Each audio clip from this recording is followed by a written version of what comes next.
Aquí se inicia El Ciudadano TV. Reportajes.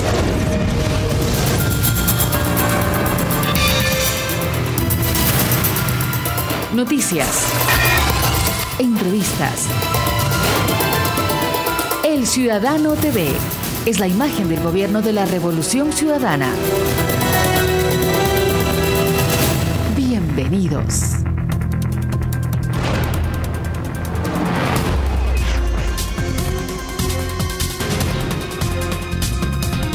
¿Qué tal, amigos y amigas? ¿Cómo están? Bienvenidos al Ciudadano TV. El gobierno ecuatoriano ha recibido múltiples muestras de respaldo tras la decisión de conceder asilo diplomático a Julian Assange, fundador de Wikileaks. María de Los Ángeles, ¿cómo estás? Bienvenida. Hola Elena, muchísimas gracias. Amigos y amigas, entre las voces de apoyo se registran las del ALBA y UNASUR, organismos que el fin de semana anterior se reunieron en la ciudad de Guayaquil para, mediante resoluciones, rechazar las amenazas del gobierno británico de violar la soberanía de nuestra embajada en Londres. Aquí iniciamos.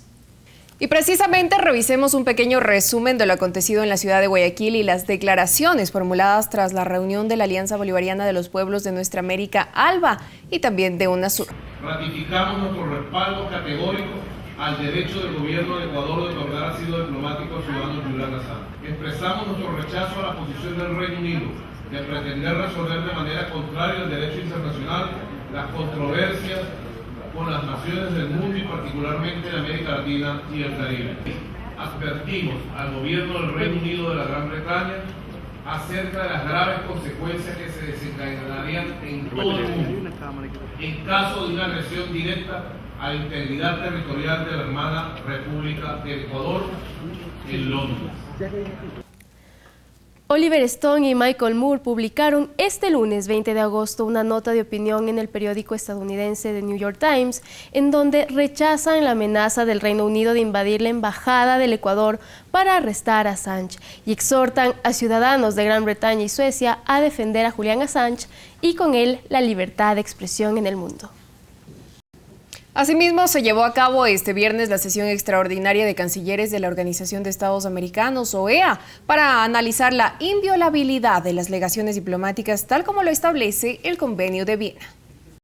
Resuelve, primero, reiterar la vigencia plena de los principios y normas que regulan las relaciones diplomáticas entre los Estados y en particular aquellas referidas al pleno respeto de la inviolabilidad de los locales de las misiones diplomáticas y de las oficinas consulares, de conformidad con lo establecido en la Convención de Viena de 1961 sobre relaciones diplomáticas y la Convención de Viena de 1963 sobre relaciones consulares. 2. Reafirmar que dichos principios y normas constituyen reglas fundamentales para asegurar la convivencia pacífica entre todos los países que conforman la comunidad internacional. 3. Reiterar la plena vigencia de los principios consagrados en el derecho internacional, como el respeto a la soberanía, el fiel cumplimiento de los tratados internacionales, la solución pacífica de las controversias, la coexistencia pacífica de los Estados y la renuncia a recurrir a la amenaza o al uso de la fuerza para dirimir los conflictos. 4. Rechazar cualquier intento que ponga en riesgo la inviolabilidad de los locales de las misiones diplomáticas y reiterar la obligación que tienen todos los Estados de no invocar normas de derecho interno para justificar el incumplimiento de sus obligaciones internacionales y en este contexto manifestar su solidaridad y respaldo al gobierno de la República del Ecuador. 5. Instar a los gobiernos del Ecuador y del Reino Unido de Gran Bretaña e Irlanda del Norte a continuar el diálogo que permita resolver sus actuales diferencias de acuerdo con el derecho internacional, teniendo en cuenta las expresiones recientemente formuladas por autoridades de ambos gobiernos. 6. Encomendar al Consejo Permanente que dé atento seguimiento a esta materia. Y precisamente preguntamos a los ecuatorianos qué opinan de la advertencia realizada por Reino Unido de intervenir en la embajada ecuatoriana en Londres para arrestar a Julian Assange. Esto fue lo que nos contestaron. Gran Bretaña está obedeciendo a los intereses norteamericanos. Prácticamente eso es un secreto a voces. Gran Bretaña está en su derecho de no otorgar el salvoconducto. Lo que no está en su derecho es de atentar contra la embajada del Ecuador. De ahí si ellos quieren o no quieren dar el salvoconducto, bueno, está bien. Assange se puede quedar en la embajada de Ecuador, como ha sucedido con otros casos de extradición, pero el hecho de querer irrumpir en la embajada, pues eso sí es una falta muy grave. Una situación muy explosiva porque ya han aparecido voces solidarias como la de Argentina y la de Venezuela sobre todo, que dice que Ecuador no está solo. Y eso de cierta manera es un apoyo moral a los países de Sudamérica. Este tema ha provocado que la prensa del mundo vuelque su mirada hacia Ecuador. Una de las periodistas que llegó a Quito en busca de información fue Mónica Rodríguez Carballo, procedente de Moscú, Rusia. Esta comunicadora española de la cadena Russia Today participó en los conversatorios que el mandatario ecuatoriano sostuvo con medios extranjeros en la ciudad de Guayaquil y también en Quito esta semana. Ahí constató, según comentó, la libertad con la que ejercen su trabajo los comunicadores sociales tanto nacionales como extranjeros, a pesar de que ciertos sectores quieran decir lo contrario. Tanto la experiencia de ver Ecuador sobre cómo se está tratando la prensa, la apertura que hay, me parece interesante, me parece muy abierta. Me parece muy interesante que cualquier periodista pueda llegar y pueda hacerle una pregunta al presidente. Otra cosa ya si él quiere responderla o no, pero normalmente responde, con lo cual me parece interesante. Me parece muy accesible, o sea, me parece que es muy fácil acceder al presidente y poder hablar con él, y por lo que tengo entendido son reuniones que hace periódicamente, no es un caso esporádico el que hubo en Guayaquil ni el que hubo ayer en Quito. Entonces, me parece un contacto muy cercano con la prensa realmente. En ese sentido me sorprende. Es tiempo de hacer una pausa, pero al volver no se pierda la entrevista realizada al asambleísta de País, Gabriel Rivera, quien, entre otras cosas, habló sobre la posición de la legislatura con respecto a la amenaza británica. Ya regresamos.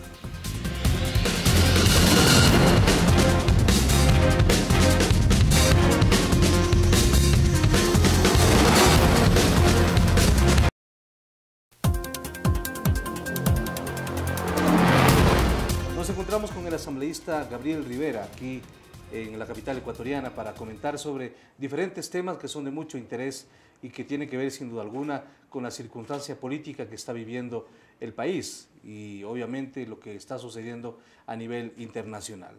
La circunstancia del Ecuador con Julian Assange, este tema que ha circulado en todos los medios de comunicación del mundo. Bienvenido al Ciudadano. ¿Cómo analiza esta circunstancia, este momento que está viviendo el Ecuador, la posición británica, la posición de otros países respecto a este tema tan importante? Marco, un saludo muy grande a todos los amables televidentes. Muchísimas gracias por la entrevista. Un abrazo inmenso a todos y a todas. Bueno, yo como ecuatoriano, como asambleísta, como ex asambleísta constituyente, que construimos una constitución que propende hacia la solución pacífica de los conflictos internacionales, que propende hacia el respeto irrestricto a la autodeterminación, a la soberanía de los estados, no puedo hacer sino sentirme rebosado de felicidad. Yo realmente me siento muy contento. El hecho de saber que tenemos un gobierno, tenemos un presidente que salió por los fueros del pueblo ecuatoriano, y no solamente por los fueros del pueblo ecuatoriano, sino por los fueros del pueblo de América Latina y de todos los pueblos excluidos del planeta. Imagínense usted el contexto internacional, un pequeño país de 14 millones de habitantes, frente a una potencia tan grande como Inglaterra. Lo más seguro en un gobierno diferente hubiese sido callarse, entregarle al señor Assange y aquí no pasa nada, por el miedo a que le suspendan las preferencias arancelarias, por el miedo al que dirán, por el miedo a cómo quedaré yo ante el contexto internacional. Sin embargo, a partir de 2006, cuando nosotros triunfamos, se ve una política exterior distinta. Mire usted la salida de la base de Manta, mire usted esta auditoría que se hace a la deuda externa, usted encuentra el tema, la protesta ecuatoriana cuando nuestro suelo patrio fue hollado en Angostura, usted recordará cuando era el presidente Uribe en Colombia, cuando estaba de presidente, y ahora con el tema de Julian Assange. Ahora, ¿cuál ha sido entonces la virtud ecuatoriana del gobierno de la Revolución Ciudadana en esta circunstancia, tomando en cuenta que el contexto internacional siempre tiende a ser complicado para el más pequeño? A mí me parece que el Ecuador ha empezado a caminar por sus propias piernas, ha empezado a pensar con sus propias neuronas. El Ecuador ha dejado de ser una colonia, porque desgraciadamente aquí en nuestro país, usted sabe que no necesariamente siempre primaron los intereses de los ecuatorianos. Primaron por encima de los intereses de los ecuatorianos los intereses de cualquiera. Solamente revisemos cómo era el pago de la deuda externa hasta que triunfa el presidente Rafael Correa. Entonces yo le decía, un país pequeñito de 14 millones de habitantes versus un país como el Reino Unido, porque ni siquiera solamente Inglaterra, sino todo el Reino Unido aliado con Estados Unidos y otras potencias internacionales. Ni Australia, el propio país de origen de Julian Assange, se atrevió a decir: esta boca es mía. Se atrevió a decir: oiga, un momento, esos son mis ciudadanos, un momento, ese es un australiano el que está en peligro. No, ahí no pasó nada. Por ese miedo el que dirán, por ese purito de decir, bueno, ¿cómo quedaremos ante el contexto internacional? Ahora, todo en el este tema, sentido, claro, toda la temática tiene que ver con la amenaza que hizo el Reino Unido hacia el Ecuador, con la amenaza en el sentido de que va a ingresar por la fuerza a su legación diplomática y a tomar a Assange y extraditarlo a un tercer país. Con esa situación, la comunidad internacional, especialmente de América Latina, se unió y rechazó esta posición. ¿Esto usted cree que es el quiebre en este momento por lo que Ecuador ha tenido tantas adhesiones a nivel internacional? Bueno, cuanto el Reino Unido, cuanto el Ecuador, somos como Estados soberanos suscriptores de la Convención de Viena. Ajá. Como tal, hay un principio en el derecho internacional que se llama pacta sunt servanda. Eso significa que los tratados se cumplen de buena fe. El Reino Unido ha invocado la Convención de Viena cuando, por ejemplo, en Irán un grupo de iraníes ingresaron a su legación diplomática. Y no solamente el Reino Unido, sino que fueron ante el Consejo de Seguridad de la ONU. Y el Consejo de Seguridad de la ONU se pronunció en el sentido en que las legaciones diplomáticas son inviolables. No hace falta que lo diga el Consejo de Seguridad de la ONU, lo dice la Convención de Viena. Y además, si es que no fuésemos suscriptores de la Convención de Viena, usted conoce que también el derecho consuetudinario es fuente del derecho internacional público. De modo que no tiene otro camino el Reino Unido sino respetar esa legación diplomática, la legación diplomática ecuatoriana. Pero como somos un país pequeñito, como pensaron que acá nadie podía reclamar, como pensaron que seguían viviendo en la colonia de aquel entonces, cuando ellos decían, la pérfida Albión, cuando decían, en nuestros mares no se oculta el sol, entonces, ¿qué importa? Ni siquiera fue el primer ministro británico, porque allá no tienen presidente, sino primer ministro, quien dijo, vamos a ingresar por la fuerza. El canciller. Vamos a ingresar por la fuerza, señores, si es que no nos entregan a Assange. O sea, ¿en qué planeta piensan que están viviendo? ¿Qué piensan que pueden hacer con un país pequeño? Afortunadamente, con ese presidente proactivo que nosotros tenemos aquí en el Ecuador, que realmente lo sorprendió, porque yo pienso que en el primer minuto Ecuador les hizo un gol, entonces se convocó a una reunión del ALBA, a una reunión de la UNASUR, a una reunión de la OEA. Espero yo que no solamente la OEA se pronuncie rechazando esta insólita amenaza de agresión, porque la Convención de Viena no se vio el momento en que ingrese a la legación diplomática ecuatoriana alguna fuerza pública inglesa, se viola desde el momento en que hay la amenaza de ingresar ya. O sea, el mismo hecho de mandarlo por escrito, o sea, habla de la prepotencia de esta gente, realmente algo incalificable. En este momento, entonces, el presidente de la República ha dicho que pese a ello está dispuesto al diálogo con el Reino Unido. Está dispuesto al diálogo, pero espera al mismo tiempo que existe al menos una disculpa pública de parte del Reino Unido, lo que se verá con el tiempo. Pero ¿usted cree que es momento para que el Reino Unido reconozca esta circunstancia y dé el primer paso en este sentido? Sí, yo pienso que nunca es tarde.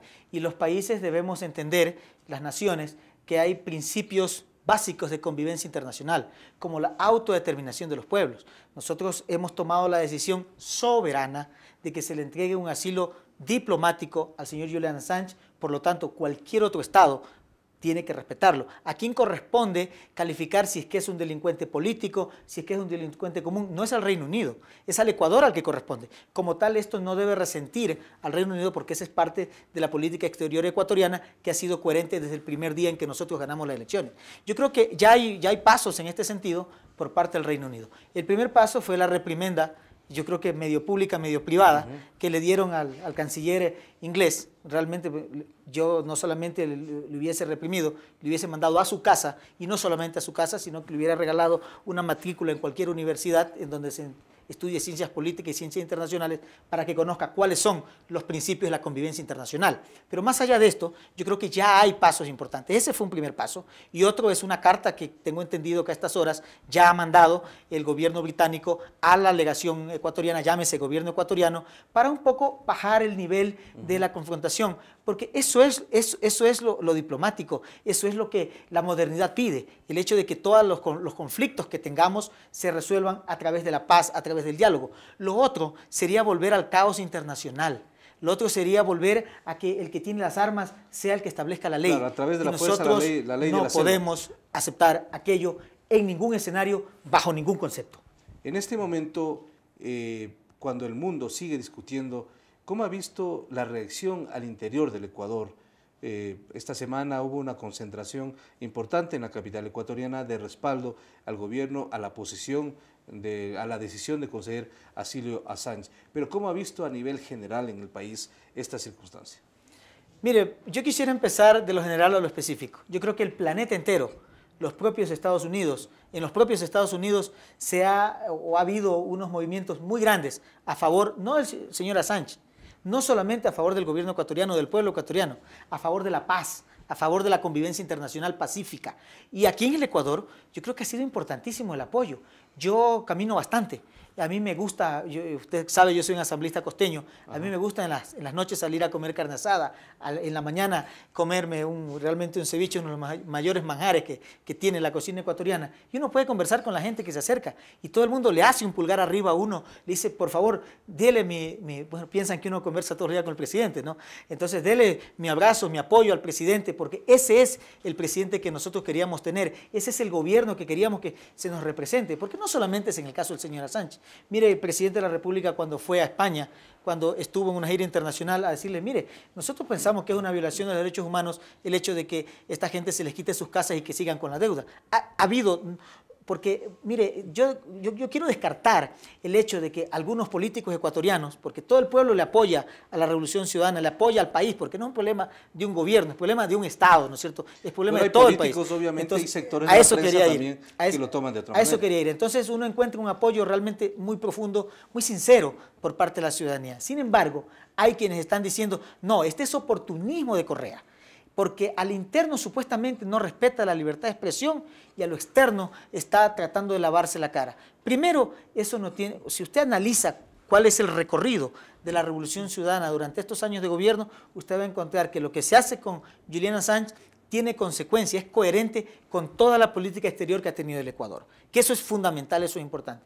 Pero siempre va a haber alguien, por ejemplo, el día que nos reunimos, un poquito como parando la vacancia, interrumpiendo la vacancia legislativa nuestra, entonces fuimos convocados porque no había, yo creo que otro camino sino que expresar nuestro respaldo a la decisión del gobierno ecuatoriano en este caso, porque lógicamente cuando está en peligro la soberanía, cuando está en peligro nuestro territorio, pues yo creo que todos los ecuatorianos tenemos que estar juntos. Entonces fuimos a un pronunciamiento y hubieron movimientos políticos que no se presentaron, que no fueron.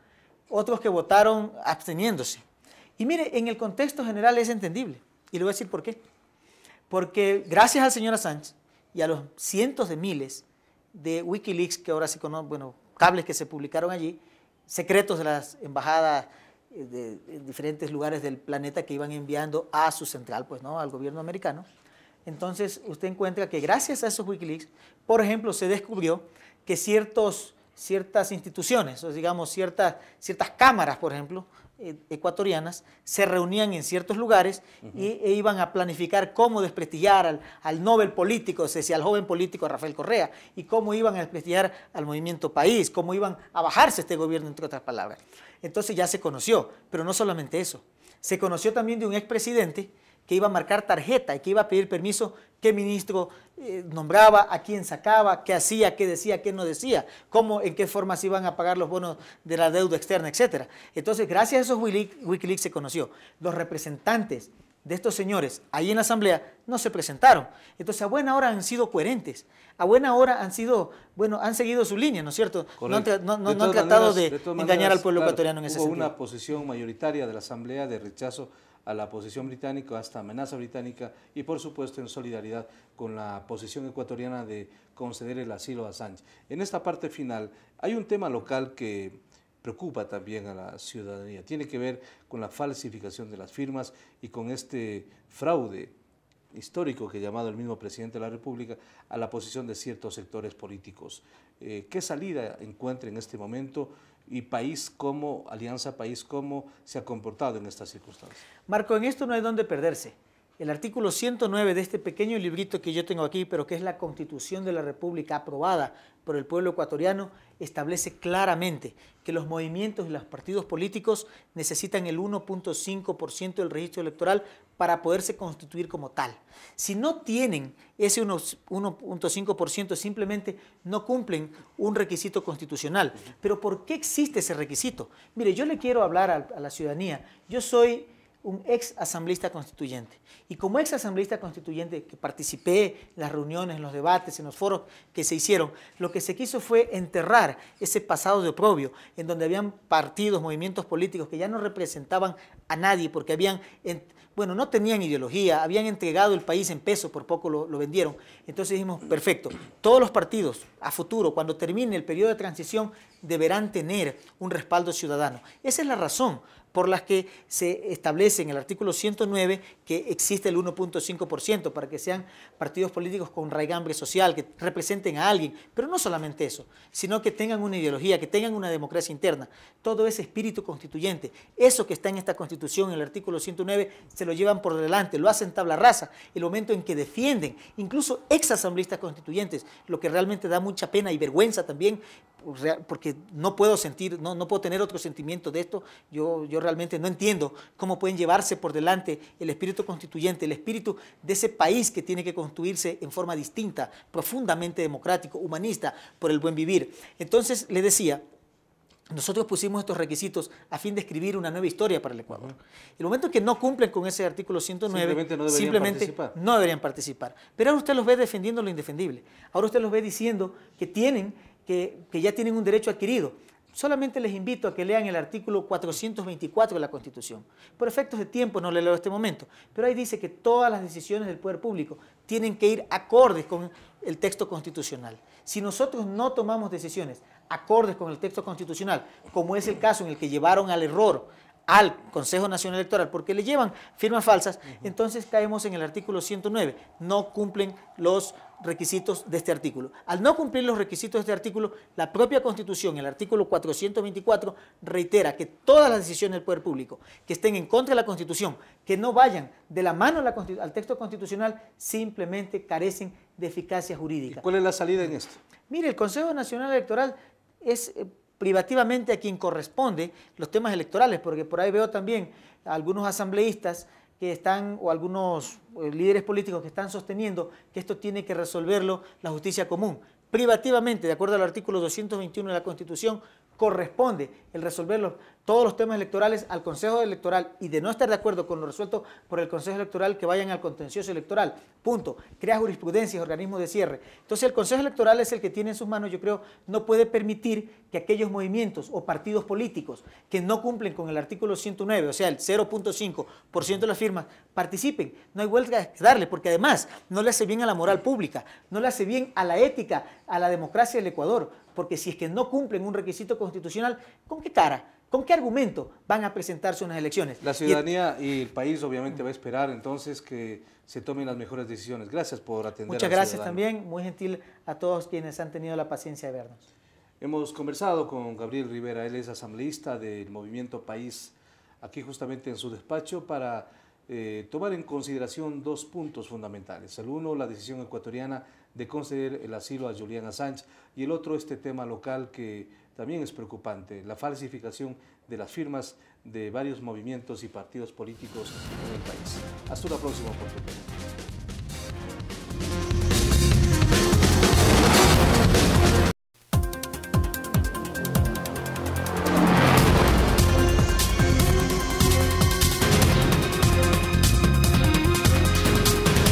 Y ya estamos de vuelta, esta vez para contarles que el gobierno nacional invirtió alrededor de $10 millones en la remodelación de la unidad de cuidados intensivos y consulta externa del Hospital Francisco de Icaza Bustamante de Guayaquil, cuyas instalaciones fueron inauguradas esta semana.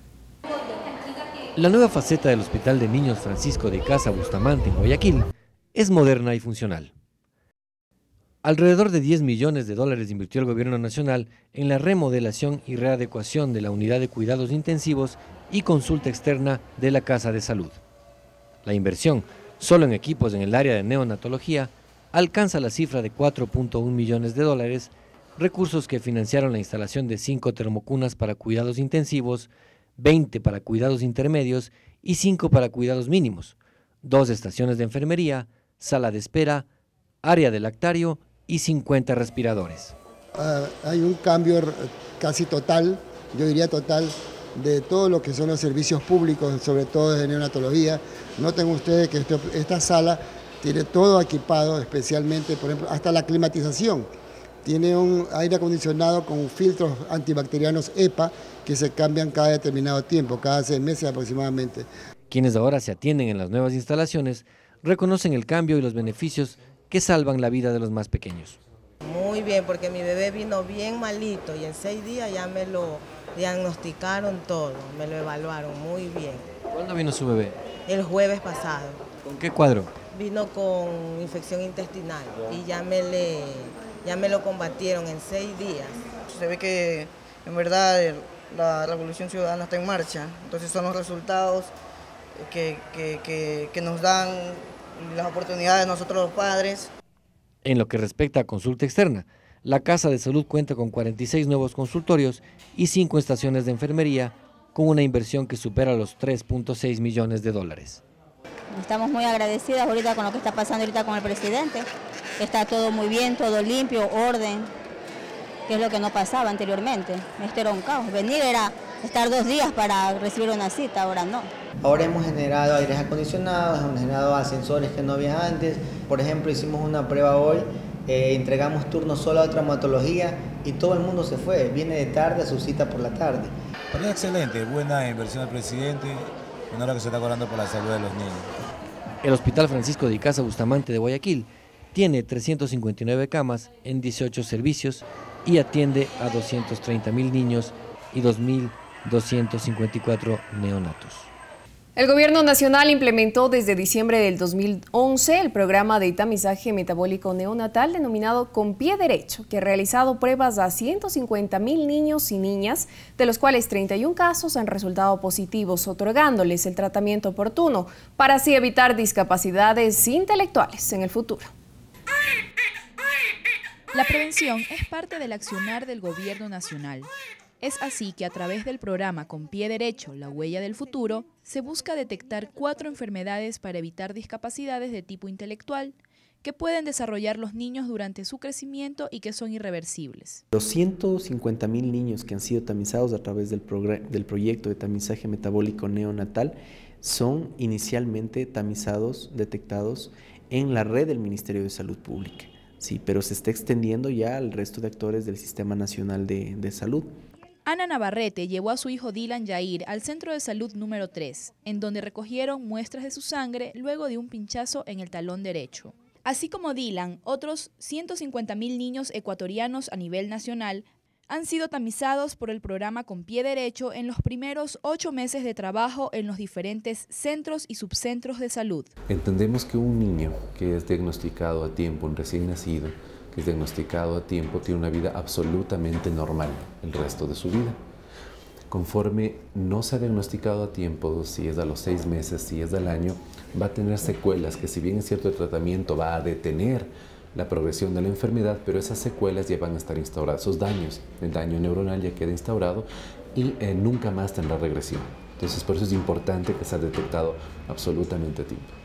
Luego de los 30 días, hay algunos estudios que refieren que un niño podría perder 3 puntos en su coeficiente intelectual por semana, llegando así que al tercer mes habrá disminuido al menos un 25% menos, tendrá un 25% menos de la capacidad funcional cerebral. Por lo tanto, luego de los 6 meses habrá instaurado un retraso mental irreversible. Y ahí está realmente la diferencia, es decir, el poder hacer prevención, que es ya una política estatal y que en buena forma lo lleva el Ministerio de Salud Pública en este momento. Los profesionales de salud encargados de realizar el examen a los recién nacidos, previo a realizar el tamizaje, ingresan los datos del menor a una base de datos digital. Allí, cada niño queda registrado con un código único que es entregado a sus padres. Este es un derecho que tienen los niños, entonces cualquier padre o madre de familia que desee realizarle el examen pasa a ser, quita el deseo, pasa a ser una obligación realmente. Tiene que realizar el examen al 4.º día de nacido. Según Consuelo Naranjo, responsable del tamizaje metabólico neonatal en el Centro de Salud 3, explicó que la atención que reciben los niños es integral, pues se ejecuta también un control auditivo, cognitivo, de motricidad fina y gruesa. El pie derecho es un acto de amor, porque usted lo que está es haciendo que su hijo pueda ser identificado o descartado de enfermedades que le pueden causar retardo mental o muerte, y deben hacerlo al 4.º día de nacido, máximo al 7.º día, deben hacerlo lo más pronto posible. Lorena Intriago, El Ciudadano TV. El proyecto de energía eólica Billonaco, ubicado en Loja, es uno de los más ambiciosos de la región. La primera etapa de este comprende 11 aerogeneradores de alta potencia capaz de reducir 16.5 megavatios para satisfacer al 24% de la demanda de energía de la región. Veamos este informe. A 2.700 metros sobre el nivel del mar en Loja se levanta el Parque Eólico Billonaco, proyecto pionero en generación de energía a través de la fuerza del viento. 4 de 11 generadoras ya están instaladas y forman parte del parque de generación que el Gobierno Nacional construye para cubrir el 24% de la demanda eléctrica de la ciudad de Loja. Logramos así tener 11 turbinas de 1,5 megawatts, lo que da un total de 16,5 megawatts de energía. Tiene beneficios enormes para la comunidad, tanto como en la generación de energía limpia, tanto como un atractivo turístico.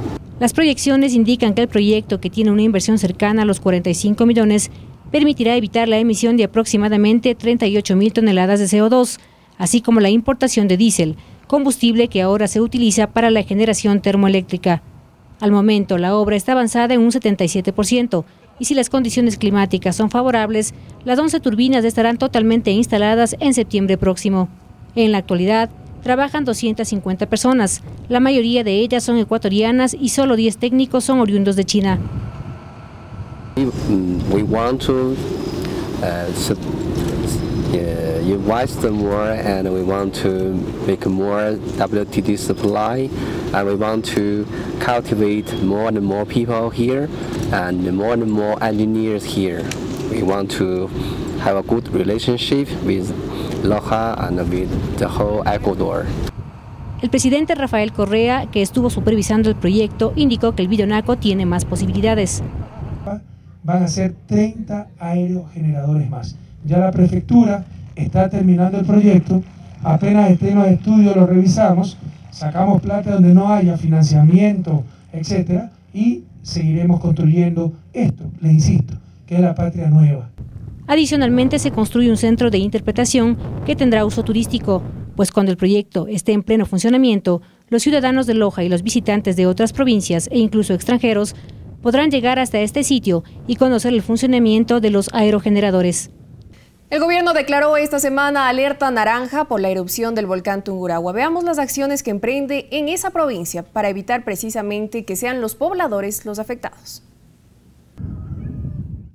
En la zona rural del Cantón Quero se evidencian las consecuencias de la última activación del volcán Tungurahua.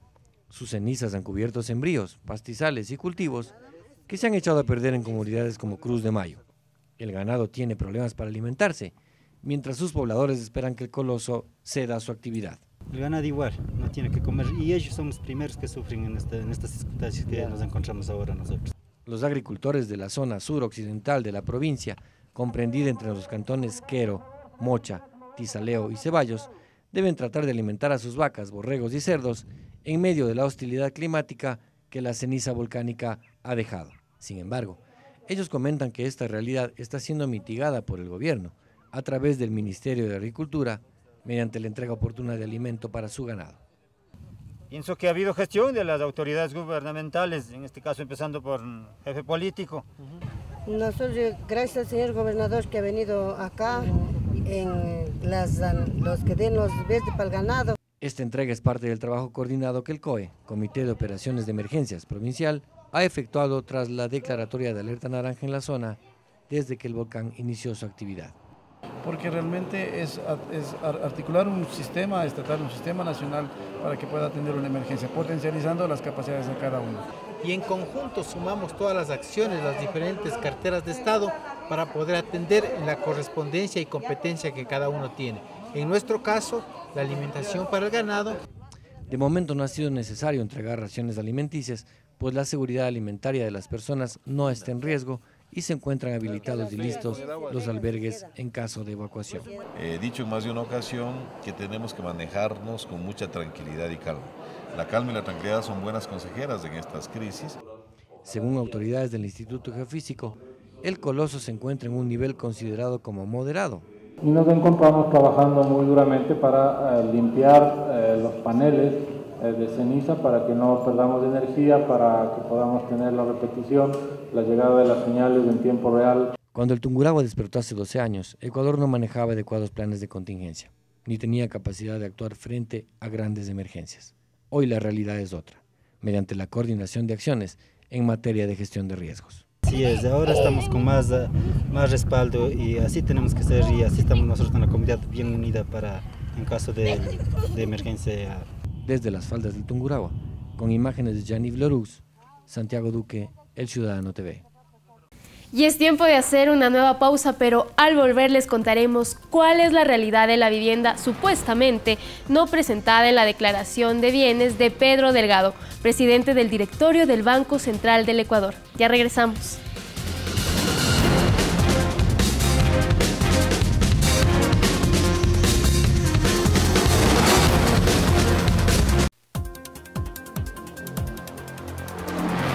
¿Qué tal amigos y amigas? Bienvenidos al Ciudadano TV. Muchísimas gracias por permanecer en nuestra sintonía. En esta ocasión nos encontramos en el despacho del economista Pedro Delgado. Él es presidente del directorio del Banco Central del Ecuador. Economista, muchísimas gracias por atendernos precisamente aquí en su despacho. Quisiéramos saber qué hay en torno a esta campaña de desprestigio que parece haberse tejido en las últimas semanas en su contra. Buenas tardes, un gusto conversar con ustedes, con los ciudadanos. Sí, es una campaña que básicamente, si usted se fija en los titulares y los contextos que han estado allí, mezclan temas personales con el problema de Irán, que el tema de la regulación bancaria y ese tipo de cosas. Entonces, evidentemente hay un interés grupal atrás de tratar de atacar a mi persona y al Banco Central como los responsables de un proceso de fortalecimiento de una política nacional frente a situaciones coyunturales y que además lo lamentable de esto es que usen un tema personal y familiar para tratar de atacarme y tratar de atacar una posición institucional. ¿Cómo califica usted al reportaje hecho por la cadena Univisión cuando precisamente pone en tela de duda el hecho de que usted no reportó una vivienda que tendría en Miami en su declaración de bienes? A ver, primera cosa, y le entrego para que con tiempo y paciencia ustedes puedan ver la entrevista completa que nosotros hicimos. Son 25 a 30 minutos de entrevista, porque además cuando nos pidieron Univisión la entrevista era para tratar los temas justamente Irán, que las resoluciones, que el tema, los temas de supuesta afinidad política, cosas de ese tema, de eso, ¿no? Aquí hay 30 minutos de entrevista que ustedes la pueden ver, está sin editar para que la revisen, y ellos presentan una supuesta investigación, o sea, pasan de una entrevista a una supuesta investigación en la que un periodista incluso se presentó al pie de mi casa, tomó unas fotos, unas tomas y habla de una investigación que ellos han hecho. Investigación falsa, porque aquí está todo lo que se hizo, pero evidentemente lo que hacen es descontextualizar la entrevista, no toman en cuenta todo lo que se dijo y se aclaró. Y en el tema puntual de la casa es comprada y lo mencionan y lo presentan, y aquí están los documentos y ustedes lo pueden ver. La compra de la casa es a fines de diciembre del año pasado, y mi declaración de bienes es hecha en noviembre del año pasado, cuando yo tomo posesión del Banco Central. Entonces, evidentemente, esta vivienda no estaba en esa declaración de bienes porque es anterior. Y sí lo mencionan que estaba, y yo pongo como dirección el departamento que arrendaba. Además, crean una confusión en esa pseudo investigación, haciendo suponer como que yo tengo dos propiedades o más propiedades en la Florida, cuando la única propiedad es esta que he comprado, que es una casa de más de 30 años de construcción, porque es una casa del año 78, o sea, no es una casa nueva, es una casa que ya tiene algunos años y está situada en un barrio de clase media en Miami. Entonces, la investigación sobre mi casa simplemente la descontextualizan. Yo en la entrevista, como le digo que le entrego a usted, digo claramente, mi familia vive allá, mi esposa vive en Miami, mis hijos viven en Miami. Entonces, comprar una casa después de haber estado viviendo en la Florida desde el año 2001, a diferencia de otros que se van a Miami y compran al día siguiente con la plata de los ecuatorianos sus casas. Entonces, este es simple y llanamente un hecho que existe, que nadie ha tratado de ocultarlo, ¿ya? Que lo he comprado a mi nombre, no a nombre de empresas por ahí creadas para ocultar los bienes como lo hacen aquí o en el exterior. Entonces, nadie ha pretendido ocultar los bienes, por eso está allí, y esa es la ventaja de tener acceso a bases de datos públicas, ¿no? Economista, se ha puesto en discusión la ética de los medios de comunicación a la hora de abordar a sus entrevistados y precisamente tenemos el texto que le enviaron a su correo electrónico y dice: quisiéramos entrevistar al licenciado Pedro Delgado en relación a su papel en el gobierno de Ecuador y sus principios ideológicos, su labor como intermediario con Irán y también sobre la nueva normativa para el control de remesas. ¿Es esto ético? Acudir a una entrevista con un tema y luego sacar un tema personal y convertirlo en un escándalo mediático.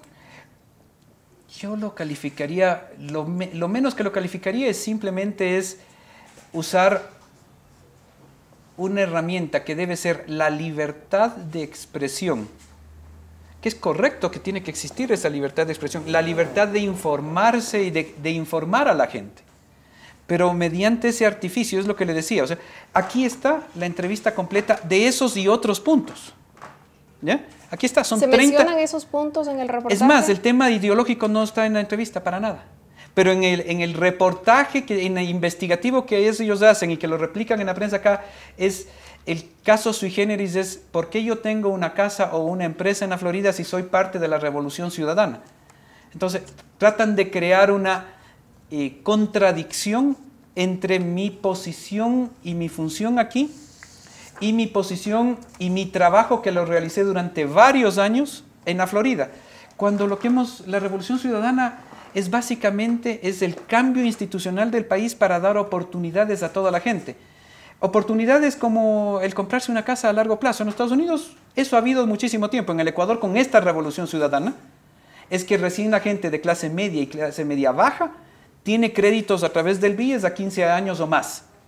Esas son las diferencias. Oportunidades es aquellos pequeños empresarios que tienen acceso a crédito.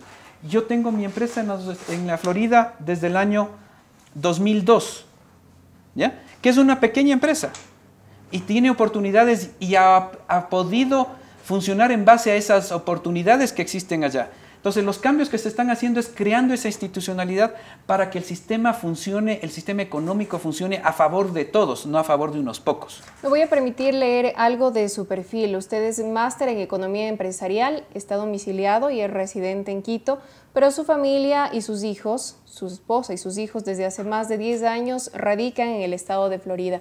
Es por demás lógico pensar que alguien podría comprar una vivienda en el lugar donde habita. Tenemos también entendido que usted pagaba alrededor de $2.200 mensuales por la vivienda donde habitaba, una vivienda arrendada, y que por el préstamo hipotecario que realizó por la vivienda que ahora entra en controversia, paga un monto similar. ¿Es así? A ver, como le digo, mi familia vive allá y yo vine al país por apoyar y por un sentido de responsabilidad con un proceso de cambio que se está dando. Economista, primero, ¿por qué se fue del país? Me fui del país en el año 2001,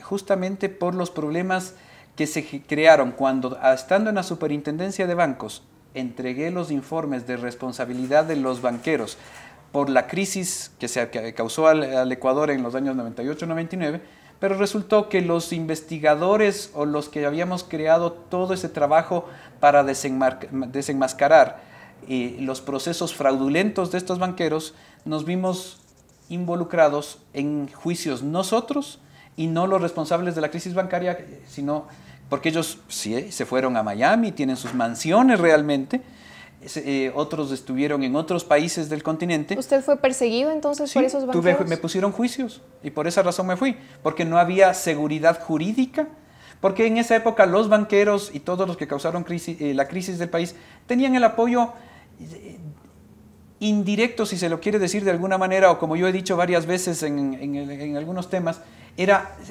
esa crisis bancaria es la demostración evidente en nuestra historia económica, era el maridaje que existía, la colusión que existía entre los poderes económicos bancarios y el poder político. Entonces, los políticos protegieron a los banqueros, crearon una agencia de garantía de depósitos que les protegió a ellos, les financió a los banqueros la crisis, pero no les pagó a los depositantes, lo estamos pagando ahora. Con este gobierno se comenzó a pagar a los depositantes realmente, con este gobierno se incautó los bienes a los banqueros. Entonces, sí, yo me fui en el año 2001 por proteger a mi familia. Trabajé desde el año 2002, como usted ve, con esta empresa que constituí, que además fue la que me permitió obtener una visa de trabajo en los Estados Unidos, para poder estar legal en los Estados Unidos. Y esta empresa fue constituida el 12 de febrero del 2002. O sea que no es una empresa que lo ha constituido ahora, como se pretende decir, y es la única empresa. ¿Univision miente entonces cuando dice que usted tiene 2 empresas en Estados Unidos? Univision miente o quiere mentir, porque lo que está sucediendo es la empresa, el nombre de la empresa es Integrare America Consulting Group, ¿ya? Y lo que tengo es lo que llaman los americanos un fictitious name, que es una marca con la que se hace negocio, que es Consulmax. Consulmax es simplemente la marca genérica de mi empresa. Es como, aquí varias empresas, usted ve, tienen, por ejemplo, lo que es Supermaxi aquí, en los supermercados. Esa es la marca comercial de Supermaxi, pero la razón social es otra, ¿ya? Entonces, esa es la diferencia. Integrare es la razón social y Consulmax es la marca o el logo que incluso ustedes lo pueden ver en la página web de mi empresa consultora. Entonces, no hay 2 empresas y lo pueden revisar, pueden entrar a ver en el Departamento de Estado de la Florida, la División de Corporaciones, y ponen mi nombre y van a ver cuál es aparece una sola empresa. Entonces, el tratar de decir y engañar a la gente a sabiendas, porque yo creo que tal vez un periodista local que no conoce un poco cómo funciona la parte allá en los Estados Unidos, caiga en ese error, podría tal vez entenderse. Pero que un supuesto periodista que vive en la Florida, que conoce perfectamente de estos temas, caiga en ese error, yo veo que eso fue intencionado. Entonces, y además de lo que hemos visto en el seguimiento de esta entrevista y de todos estos ataques, la información estaba coordinada con algunos otros actores, como por ejemplo Ezequiel Vázquez, que es un socio de Otto Reich, que es un lobista en los Estados Unidos, que es el que está de una u otra manera impulsando todos los ataques al Ecuador por el tema Irán y ese tipo de cosas. Él ya sabía el tipo de investigación, entre comillas, que iban a hacer, y anunció en su Twitter muchísimo antes de que ni siquiera la cadena de Univision con sus anuncios indicara a quién iba a presentar, porque eso no salió, ¿ya? Incluso cuando nosotros, por los temas que estaban pendientes, la gente de medios de aquí del banco le preguntaba a la gente de Univision cuándo iba a salir, nos contestaban que no sabían. Pero este señor Ezequiel Vázquez sí supo y anunció por Twitter de la supuesta investigación. Y otros medios locales también fueron alertados de este tema. Entonces, estaba totalmente coordinado ese hecho. Es decir, ¿usted cree que esta cadena responde a intereses de la derecha norteamericana? Responde, no califiquemos de derecha o izquierda, yo creo que responde a intereses que son los que, volvemos a insistir, son los que han estado involucrados sobre todo en este tema de la relación de Ecuador con Irán. Cuando están tratando de crear incertidumbre a nivel local e incertidumbre y conflictos a nivel internacional con el tema Irán. Cuando el tema Irán nosotros hemos sido muy claros. El tema Irán, el Ecuador no va a vender ni va a hacer ninguna negociación con la República Islámica de Irán que atente contra los principios y regulaciones internacionalmente aceptadas. Entonces, si Irán tiene una serie de sanciones por temas específicos de armas nucleares, que son las que están vigentes, y que hay algunas otras instituciones, tanto financieras como empresariales, comerciales, que tienen esas limitaciones, nosotros hemos sido muy claros. No vamos a hacer ninguna negociación que vaya en contra de las normas internacionales. ¿Tiene que ver también esta campaña de desprestigio iniciada en su contra que usted tenga algún grado de parentesco con el presidente de la República? Yo creo que es un grado de ataque. ¿Se quiere atacar al gobierno ecuatoriano? Es de ataque al gobierno. Y la relación personal con el presidente, yo creo que esa es la menos importante cuanto a la relación de responsabilidad y de lealtad que yo le tengo al presidente y que también le agradezco al presidente porque él ha demostrado ese respaldo hacia mi persona. Pero es un respaldo no por ser familiar, es un respaldo por las acciones y decisiones que hemos tomado al frente del Banco Central o al frente de la unidad de gestión del fideicomiso, porque yo creo que uno lo que tiene no es la familiaridad la que le da a uno ese respaldo, sino la responsabilidad de las acciones que hemos tomado y los resultados de esas acciones. Y yo respondo por esos resultados y no por mi apellido en este caso particular. Sí respondo por mi apellido frente a mis hijos, mi esposa y mi familia, en el que tengo que defender que no se ha hecho ni se ha tratado de hacer ninguna acción irregular para beneficiarse de una función. Eso bajo ningún concepto. Mi nombre, el nombre de mis hijos, de mi esposa, es el principal activo que yo tengo, no es de esta casa. Economista Delgado, ¿usted pretende llevar algún tipo de acción judicial contra este medio de comunicación? Estamos evaluando, pero yo creo que es un tema lamentablemente que va a costar más esfuerzo y tiempo y van a aparecer de víctimas.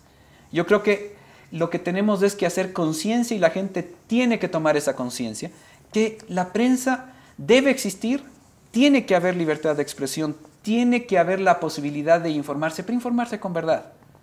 No con verdades a medias, no descontextualizando la información, sino indicando claramente al público los hechos y las acciones concretas. No tomar una información de más de 30 minutos y simplemente en base a una supuesta investigación y 2 tomas en el garaje de la casa, tratar de insinuar que ha habido actos maliciosos. Economista, muchísimas gracias nuevamente por atendernos en su despacho. Gracias a usted, muchas gracias. Quisiéramos aclarar y recalcar a nuestra audiencia que el señor Delgado tiene una amplia experiencia en Latinoamérica, particularmente en el Caribe, Centro y Sudamérica.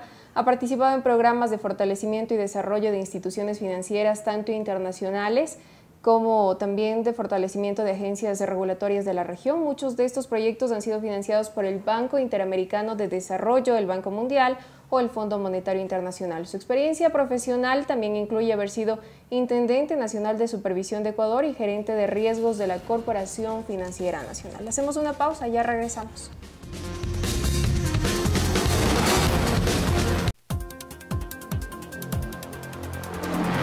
Y cambiamos de tema para contarles que una práctica común de este gobierno es que el presidente Rafael Correa invite a la Casa Presidencial a delegaciones deportivas, culturales, sociales, entre otras, para compartir un almuerzo y momentos de confraternidad. Esto con el fin de reconocer sus éxitos en cada una de sus actividades. Esta semana el turno fue para Barcelona de Guayaquil, ganador de la primera etapa y actual líder del campeonato ecuatoriano de fútbol. La delegación del ídolo del astillero y varios periodistas deportivos por primera vez pisaron Carondelet, como nos lo cuenta Cristian Caiza en este reportaje.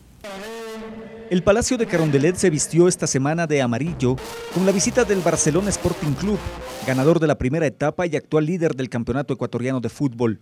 Los canarios atendieron así la invitación del presidente Rafael Correa a un almuerzo de confraternidad por haber clasificado a la final del torneo local. Se nota cómo cambia el interés del campeonato, la intensidad, la asistencia a los estadios, cuando a Barcelona le va muy bien, así que en buena hora para el fútbol ecuatoriano. Futbolistas, dirigentes, técnicos y periodistas deportivos participaron del cambio de guardia, recorrieron Carondelet, la residencia presidencial y disfrutaron de gratos momentos con los hinchas canarios que laboran en Palacio. Está pendiente de lo que están haciendo los clubes del fútbol ecuatoriano, ya les ha tocado a otros.